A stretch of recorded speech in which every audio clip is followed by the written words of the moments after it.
You feel a slight tingling on your scalp, taste something akin to metal in your mouth.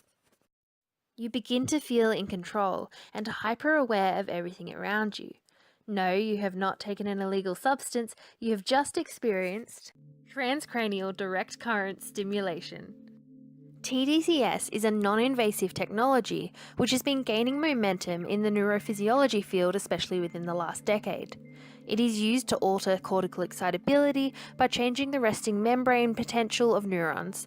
Basically, a battery sends a small constant current through an anode on one part of the cerebrum, which in turn has an excitatory effect on that area. The neurons within this part of the cerebrum are depolarized, triggering the voltage-gated channels to open and a flood of action potentials. The area beneath the cathode experiences a neuronal inhibitory effect. The results of tDCS are dependent on where the anode and the cathode are placed. tDCS has predominantly been investigated in the clinical treatment of many brain disorders and mental illnesses. One exciting area of research is tDCS treatment for substance use disorders. Substance use disorders often present the same within the brain no matter the substance. They affect our brain's decision-making and reward learning systems.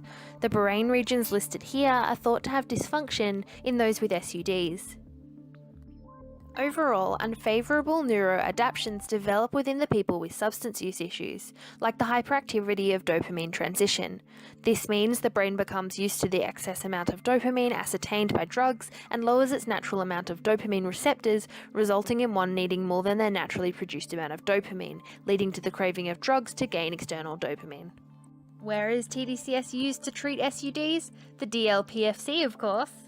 It is thought that tDCS may be able to increase extracellular dopamine. When the current is applied to the DLPFC, the cortical excitability may trigger an increase in dopamine excreted to the ventral striatum.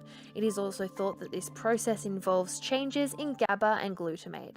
This ultimately allows for participants to use their DLPFC more effectively in rational decision making based on the cues they are receiving.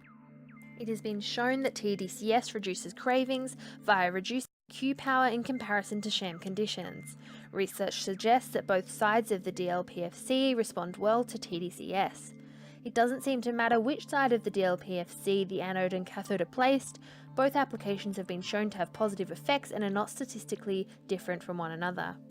Effects of tDCS have been shown to last for a short while directly after stimulation. Regarding longer-term effects, the results are mixed. Some studies show no carryover effect between stimulations, others show that treatment for 5 days in a row can result in people being 3 times less likely to relapse over 6 months.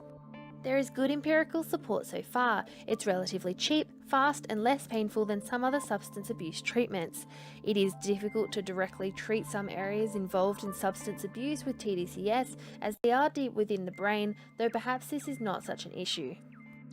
Regarding future research, we know that the same brain regions and pathways are used in obsessive-compulsive disorder as in substance use disorder.